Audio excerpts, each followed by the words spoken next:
ಕೆಲವೊಂದು ಸಂದರ್ಭದಲ್ಲಿ ಅಧಿವೇಶನದ ಗೊಂದಲ ಆದರೂ ಕೂಡ ಬಹುಶಃ ಮುಖ್ಯಮಂತ್ರಿಯವರನ್ನು ಮತ್ತು ಪ್ರತಿಪಕ್ಷ ನಾಯಕರನ್ನು ಕೂತ್ಕೊಂಡು ಚರ್ಚೆ ಮಾಡಿದಾಗ ಮತ್ತೆಲ್ಲವೂ ಕೂಡ ಸುಗಮವಾಗಿ ಇವತ್ತು ಅಧಿವೇಶನ ಮತ್ತೆ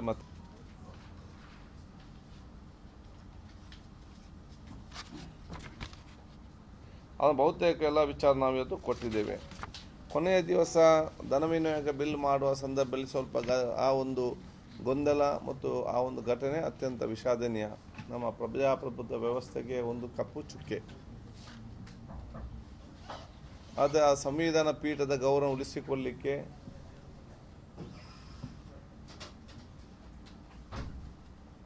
ಸಭಾಧ್ಯಕ್ಷನಾಗಿದ್ದುಕೊಂಡು ನಮ್ಮ ಮಿತ್ರ ಶಾಸಕರ ನಾನು ಇವತ್ತು 6 ತಿಂಗಳವರೆಗೆ ನಾನು ಸಸ್ಪೆಂಡ್ ಮಾಡಬೇಕಾಯಿತು. ಆದ ಕಾರಣ ಈ ಸಸ್ಪೆನ್ಷನ್ ಅದು ಯಾರು ಕೂಡ ಅವ್ರಿಗೆ ಕೊಟ್ಟಂಥ ಶಿಕ್ಷೆ ಅಂತ ಭಾವಿಸೋದು ಬೇಡ. ಅದನ್ನು ತಿದ್ದಿಕೊಂಡು ಅವರು ಉತ್ತಮವಾದ ಜನಪ್ರತಿನಿಧಿ ಆಗಲಿಕ್ಕೆ ಅವರನ್ನು ತಗೊಂಡಂಥ ಕ್ರಮ ಅಂತ ಹೇಳಲಿಕ್ಕೆ ಬಯಸ್ತೇನೆ. ನಾವು ಯಾವುದೇ ಒಂದು ಸಸ್ಪೆನ್ಷನ್ ಅಂತ ಏನೊಂದು ಕೊಡೋದು ಅದು ಶಿಕ್ಷೆ ಅಂತಲ್ಲ. ಅವರು ಇನ್ನಷ್ಟು ಉತ್ತಮವಾದ ಯಾವ ರೀತಿ ಸಂವಿಧಾನ ಇದೆ, ಯಾವ ರೀತಿ ನಮ್ಮ ನಡವಳಿಕೆ ಇರಬೇಕು ಮತ್ತು ಯಾವ ರೀತಿ ನಾವು ಉತ್ತಮವಾದ ಜನಪ್ರತಿನಿಧಿ ಆಗಬೇಕಂತೇಳಿ ಅರ್ಥಕೊಳ್ಳಲು ಮಾಡಿದಂಥ ಕ್ರಮ ಅಂತ ಹೇಳಲಿಕ್ಕೆ ನಾನು ಇವತ್ತು ಬಯಸುವಂಥದ್ದು. ಸೊ ಎಲ್ಲರೂ ಕೂಡ ಅದು ನಮ್ಮ ಮಾಧ್ಯಮ ಮಿತ್ರರಿಂದ ಹಿಡಿದು ನಮ್ಮ ಎಲ್ಲ ಅಧಿಕಾರಿಗಳು, ಪೊಲೀಸ್ ಸಿಬ್ಬಂದಿಗಳು, ಮಾರ್ಷಲ್ಗಳು, ಪೊಲೀಸ್ ಸಿಬ್ಬಂದಿಗಳು, ಡಿ ಗ್ರೂಪ್ ನೌಕರರು ಎಲ್ಲರೂ ಕೂಡ. ಯಾಕೆ ಬೆಳಿಗ್ಗೆ 7:30 ಗಂಟೆ ಅಂತ ಹೇಳಿದರೆ ಅವರು ಪಾಪ 6 ಗಂಟೆಗೆ ಬರಬೇಕು ಅಧಿಕಾರಿಗಳು. ಯಾಕೆ ನಾವು ರೆಡಿ ಆಗಬೇಕು. ಅದರಲ್ಲಿ ಯಾವ ಸಮಯ ನಾನು ನಿಗದಿಪಡಿಸಿದ ಅದಕ್ಕೆಲ್ಲ ಕೂಡ ತಯಾರಿ. ಅಧಿಕಾರಿಗಳು ಕೂಡ 6 ಗಂಟೆ ಬೆಳಿಗ್ಗೆ ಬಂದು ಮತ್ತೆ ಸೆಷನ್ ಮುಗಿದ 1 ಗಂಟೆ ನಂತರ ಹೋಗೋದು ನಾವು. ಯಾಕೆ ನಾವು ನಾಳೆಗೆ ನಾವು ಬಿಸ್ನೆಸ್ ರೆಡಿ ಮಾಡಬೇಕು. ಆದರೂ ಕೂಡ ಎಲ್ಲರೂ ಕೂಡ ಸಾಕದು ಕೊಟ್ಟಿರೋದು ಅತ್ಯಂತ ಸಂತೋಷ ಮತ್ತೊಂದು ಇತಿಹಾಸದ ಒಂದು ಅಧಿವೇಶನ ಅಂತ ಹೇಳಲಿಕ್ಕೆ ನಾನು ಇವತ್ತು ಬಯಸ್ತೇನೆ.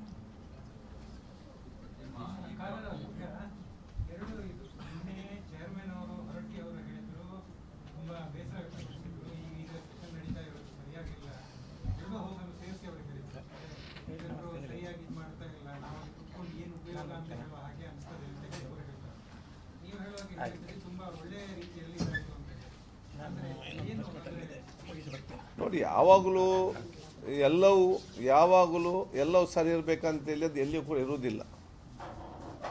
ಎಲ್ಲಿ ಸರಿ ಇಲ್ವೋ ಅದನ್ನು ಸರಿಪಡಿಸಲೇಬೇಕಾಗಿ ನಾವು ಸಭಾಧ್ಯಕ್ಷರಾಗಿ ನಾವು ಕೂತ್ಕೊಂಡು ಹೇಳಲಿಕ್ಕೆ ನಾನು ಇವತ್ತು ಬಯಸ್ತೇನೆ. ಅದು ಸರಿಪಡಿಸೋದು ನಮ್ಮ ಜವಾಬ್ದಾರಿ.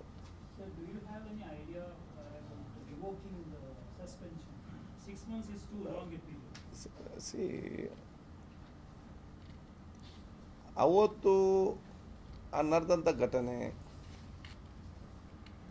ಇಡೀ ರಾಜ್ಯದ ಒಂದು ಜನತೆಗೆ ಅಸಹ್ಯ ಮೂಡಿಸಿದೆ. ಜನಪ್ರತಿನಿಧಿಗಳ ಮೇಲೆ ರಾಜಕೀಯದವರನ್ನು ಬಿಟ್ಟು ರಾಜಕೀಯದವರು ಒಂದೊಂದು ಆಲೋಚನೆ ಮಾಡ್ತಾರೆ. ರಾಜಕೀಯದವರು ಬರೀ 5% ಮಾತ್ರ. 95% ಈ ರಾಜ್ಯದ ಕಾಮನ್ ಜನ ಇದ್ದಾರೆ. ವಿವಿಧ ಹಂತದಲ್ಲಿ ಅವ್ರದ್ದೇ ಒಂದು ಶ್ರಮಪಟ್ಟು ಅದು ನಮ್ಮ ಡಾಕ್ಟರ್ಸ್ ಇರಲಿ, ಇಂಜಿನಿಯರ್ಸ್ ಇರಲಿ, ಅಡ್ವೊಕೇಟ್ಸ್ ಇರಲಿ, ಪೊಲೀಸ್ ಆಫೀಸರ್ ಇರಲಿ, ಬಿಸ್ನೆಸ್ ಇರಲಿ, ಸ್ಟೂಡೆಂಟ್ಸ್ ಇರಲಿ, ಯೂತ್ಸ್ ಇರಲಿ, ಸಂಘ ಸಂಸ್ಥೆಗಳಿರಲಿ, ಸಾಹಿತಿಗಳಿರಲಿ, ಬರಹಗಾರರಿರಲಿ, ಮಾಧ್ಯಮದಲ್ಲಿರಲಿ 95% ಇವರು ಸೇರಿದ್ದಾರೆ.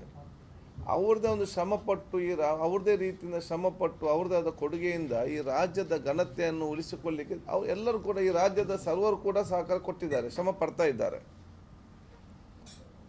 ಈ ಸಂವಿಧಾನ ಉಳಿಸಿಕೊಳ್ಳಲಿಕ್ಕೆ ಅದು ಗೌರವ ಬರಬೇಕೆಂದಲ್ಲಿ ಕೂಡ ಎಲ್ಲರೂ ಕೂಡ ಪ್ರಯತ್ನ ಪಡ್ತಿದ್ದಾರೆ. ಅದು ರಾಜಕಾರಣಿಗಳು ಮಾತ್ರ ಅಲ್ಲ, ರಾಜಕಾರಣಿ 10%, 90% ಅದರ್ಸ್ ಅದೇ ಈ ರಾಜ್ಯದ ಡೆವಲಪ್ಮೆಂಟಲ್ಲಿ, ಈ ರಾಜ್ಯದ ಸಂವಿಧಾನ ಉಳಿಸುವಲ್ಲಿ ಮತ್ತು ನಮ್ಮ ರಾಜ್ಯಕ್ಕೆ ಗೌರವ ತರುವಲ್ಲಿ.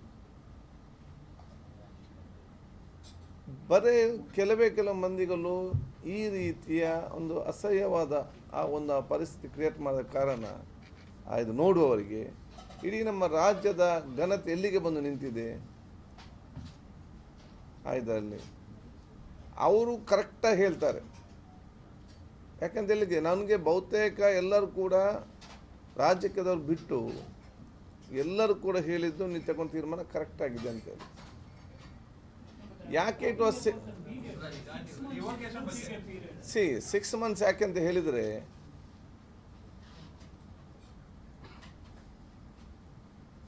ಹಿಂದೆಲ್ಲವೂ ಕೂಡ ಆ ಅಧಿವೇಶನ ಇರುವ ತನಕ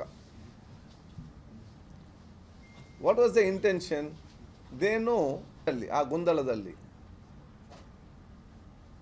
ಧನ ವಿನಿಯೋಗ ಬಿಲ್ಲನ್ನು ನಾವು ಪಾಸ್ ಮಾಡದಿದ್ದರೆ what will be the issue today? Can any one take 1 rupee from the treasury? ಯಾರ್ದು ಸ್ಯಾಲರಿ ಆಗ್ತದಾ? ಯಾವುದು ಡೆವಲಪ್ಮೆಂಟ್? ಅದು ಎಲ್ಲಿಯೂ ಕೂಡ ಫೈನಾನ್ಸ್ ಬಿಲ್ಲಿಗೆ ಮತ್ತು ಧನ ವಿನಿಯೋಗ ಬಿಲ್ಲಿಗೆ ಯಾರು ಕೂಡ ಅಪೇಕ್ಷೆ ಮಾಡೋದಿಲ್ಲ ಇಲ್ಲಿಯ ತನಕ. ಯಾಕೆ? Finance bill has to pass because state has to run. Finance bill pass ಆಗದಿದ್ದಲ್ಲಿ ನಾಳೆ ಒಂದೇ ಒಂದು ಅಕೌಂಟಿಗೆ ಒಂದು ನಯ ಪೈಸೆ ಬರೋದಿಲ್ಲ, ಒಂದೇ ಒಂದು ಸ್ಯಾಲರಿ ಆಗೋದಿಲ್ಲ, ಡೆವಲಪ್ಮೆಂಟ್ ಪೆಂಡಿಂಗ್ ಎಲ್ಲ ಕೂಡ ಫೈನಾನ್ಷಿಯಲ್ ಇದು ಬಂದು ಬಿಡ್ತದೆ. ಮತ್ತು ಬೇರೆ ಬಿಲ್ಲಿನಾಗೆ ಅದನ್ನು ಮುಂದೆ ಅಜೆಂಡ್ ಮಾಡಿ ಮುಂದಕ್ಕಾಗಿ ಮತ್ತೆ ತರಲಿಕ್ಕೆ ಆಗೋದಿಲ್ಲ. ಅದೊಮ್ಮೆ ಮುಖ್ಯಮಂತ್ರಿಗಳು ನಾನು ಮಂಡಿಸ್ತೇನೆ ಅಂತ ಹೇಳಿದ ನಂತರ ಅದನ್ನು ನಾನು ಫಿನಿಶ್ ಮಾಡಲೇಬೇಕು. ಅಂಡ್ ಲಾಸ್ಟ್ ಡೇ ಆಗುವಂಥದ್ದು. ಅದಕ್ಕಾಗಿ ನಾನು ಬಹುಶಃ ಯಾವುದೇ ಗೊಂದಲ ಇದ್ದರೂ ಕೂಡ ಫೈನಾನ್ಸ್ ಬಿಲ್ ಕ್ಲಿಯರ್ ಆಗುವ ತನಕ ಅದನ್ನೆಲ್ಲ ಕೂಡ ನಾವು ಸಹಿಸಿಕೊಂಡಿದ್ದೇವೆ. ಅವ್ರದ್ದು ಉದ್ದೇಶ ಏನಿತ್ತು?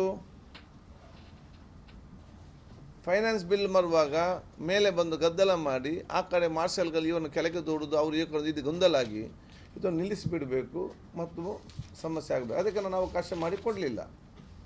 And what is the intention? Last day ನಮ್ಮನ್ನು ಸಸ್ಪೆಂಡ್ ಮಾಡಿದರೆ ಎಷ್ಟಕ್ಕೆ? ಇವತ್ತೊಂದು ದಿವಸಕ್ಕೆ ಮಾತ್ರ ಆಗೋದು. ಅದರಲ್ಲೇನಾಯಿತು? ಏನಾಗೋದಿಲ್ಲಲ್ಲ. ಅರೆ ಬರೀ ಒಂದು ಅಲ್ಲಿ ತನಕ ಮಾತದೆ ಅಂತ ಹೇಳಿ ನಾವೇನು ಕೂಡ ಮಾಡಿಕೊಂಡು ಹೋಗ್ಲಿಕ್ಕೆ ಆಗ್ತದಾ? ಅದು it's a speaker discretionary power ಇದರಲ್ಲಿ.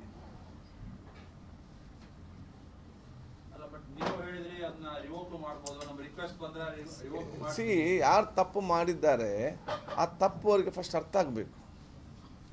ತಪ್ಪು ಅರ್ಥ ಆಗಬೇಕಾದ್ರೆ ಕೂತ್ಕೊಂಡು 10 ಸಲ ಅವರು ಮಾಡಿದಂಥ ವರ್ತನೆಯನ್ನು ಟಿ ವಿ ಮುಂದೆ ಕೂತ್ಕೊಂಡು ನೋಡಬೇಕು. ಅವಾಗ ಮಾತ್ರ ಅವರಿಗೆ ಅದರ ಅರ್ಥ ಆಗ್ತದೆ. ಈ ರಾಜ್ಯದಲ್ಲಿ ಸದನಕ್ಕಿಂತ ದೊಡ್ಡ ಸಂವಿಧಾನದ ಸಂಸ್ಥೆ ಬೇರೆ ಯಾವುದು ಕೂಡ ಇಲ್ಲ. ಸದನದಲ್ಲಿ ಅಧ್ಯಕ್ಷರ ಪೀಠಕ್ಕಿಂತ ದೊಡ್ಡದು ಯಾವುದು ಕೂಡ ಇಲ್ಲ. ಭಾಳ ಸ್ಪಷ್ಟವಾಗಿ ಗೊತ್ತಿದೆ. ಇದು ಗೊತ್ತಿದ್ದು ಕೂಡ ಮೇಲೆ ಬರೋದು, ಗದ್ದಲ ಮಾಡೋದು, ಇದ್ದಂಥ ಪೇಪರನ್ನು ಇದು ಮಾಡೋದು, ಬಿಲ್ಲನ್ನು ಕೈಲಿಕ್ಕೆ ತಗೊಳ್ಳಿಕ್ಕೆ ಪ್ರಯತ್ನ ಪಡೋದು, ಅದು ಯಾವ ರೀತಿ ಇದನ್ನು ನಮಗೆ ಸಹಿಸಲಿಕ್ಕೆ ಸಾಧ್ಯ ಉಂಟಾ?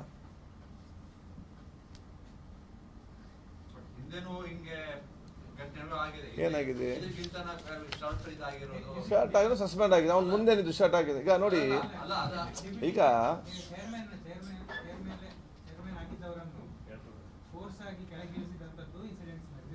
ಹೌದು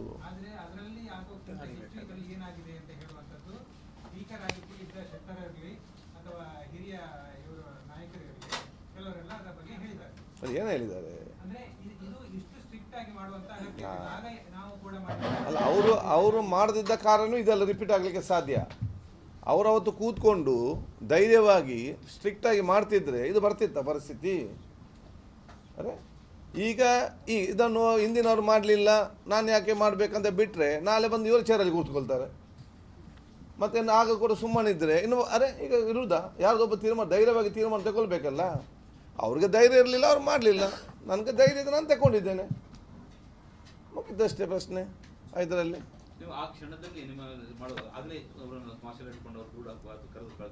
ನಾನು ಕೇಳುವಂಥದ್ದು ಮಾರ್ಷಲ್ ಯಾಕೆ ದುಡ್ಬೇಕು? ಇವರಿಗೆ ಗೊತ್ತಿದೆ ಅಲ್ಲಿ ನಾವು ಹೋಗಬಾರ್ದಂತೇಳಿ, ಮತ್ತೆ ಬರಬೇಕಲ್ಲಿ ಒಂದು. ಸೆಕೆಂಡ್, ಇವರು ಮಾರ್ಷಲ್ ಬಂದು ಈ ಕಡೆ ದೊಡ್ಡದು, ಅವ್ರು ಆ ಕಡೆ ದೊಡ್ಡದು, ಇಲ್ಲಿ ಹೆಚ್ಚು ಕಮ್ಮಿ ನನ್ನ ಬಿಲ್ ಬಾಕಿ ಆಗ್ತದಲ್ಲ. ನನಗೆ ಅಲ್ಲಿ ಆವಾಗ ಏನು ಘಟನೆ ನಡೆದಿದೆ ಅದು ಮಾತ್ರ ಇಂಪಾರ್ಟೆಂಟ್ ಅಲ್ಲ, ನನಗೆ ನನ್ನ ಬಿಲ್ ಪಾಸ್ ಆಗಬೇಕು. That was my main aim. ಅದಕ್ಕೆ ಅಷ್ಟು ತಾಳ್ಮೆಯಿಂದ ನಾವು ಇದ್ದದ್ದು, ಏನು ಬೇಕಾದರೂ ಮಾಡಲಿ ಅವರು ಅಂತೇಳಿ. ನಮ್ಮ ಬಿಲ್ಲೊಂದು ಪಾಸ್ ಆಗಲಿ. ಬಿಲ್ ಪಾಸ್ ಆದ ನಂತರ ನಾವು ಇದರ ಬಗ್ಗೆ ನಾವು ಚರ್ಚೆ ಮಾಡಿದ್ದೇವೆ ಇದಕ್ಕೆ. ಸೊ ನಾನು ಈ ರೀತಿ ಬಿಡುದಾ ಎಲ್ಲವೂ ಕೂಡ?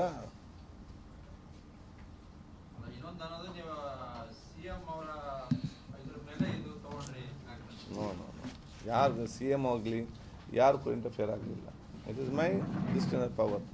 ನಾವು ಚರ್ಚೆ ಮಾಡಿದ್ದೇವೆ. ಇದಕ್ಕೊಂದು ರೀತಿಯ ಕಡೇ ದಿವಸ ಅಂತ ಹೇಳಿಕೊಂಡು ಏನು ಕೂಡ ಮಾಡುವಂಥ ಭಾವನೆ ಯಾರಿಗೂ ಕೂಡ ಬರಬಾರ್ದು.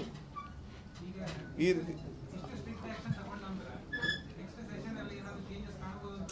ಅದು ಮತ್ತೆ ವಿಚಾರ. ನೆಕ್ಸ್ಟ್ ಸೆಷನ್ ಮತ್ತೆ ಆದರೆ ಮತ್ತೆ ಸಸ್ಪೆಂಡ್ ಡಿಸ್ಮಿಸ್ಸೇ ಮಾಡೋದು ನಾನಿದ್ದರೆ.